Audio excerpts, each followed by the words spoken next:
RFI e il Ministero delle Infrastrutture e della Mobilità Sostenibili è meglio investire sulla rete esistente, lasciando tutto il versante orientale della Sardegna e Nuoro totalmente privi di un collegamento ferroviario nazionale. Con queste parole il Comitato Trenitalia Nuorese protesta contro la decisione da parte di Rete Ferroviaria Italiana e del MIMS di investire i fondi del PNRR per il trasporto su rotaia esclusivamente nel potenziamento delle reti già esistenti, tra cui la Oristano-Chilivani e l'elettrificazione della Cagliari-Oristano.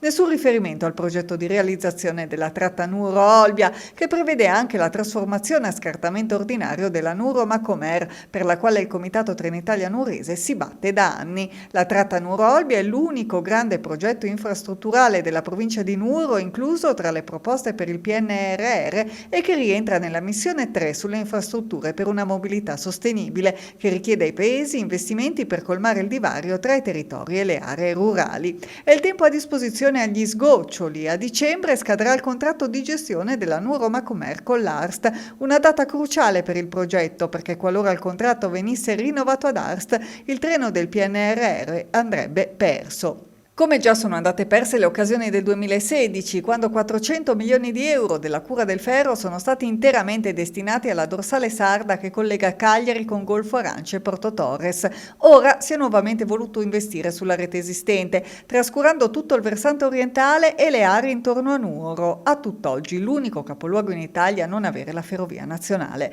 La provincia di Nuoro cosa riceverà dal PNRR? Si chiede il Comitato Trenitalia Nuorese, che ricorda RFI e MIMS il gravissimo pregiudizio che a causa di queste scelte subisce un intero territorio e la popolazione del centro Sardegna.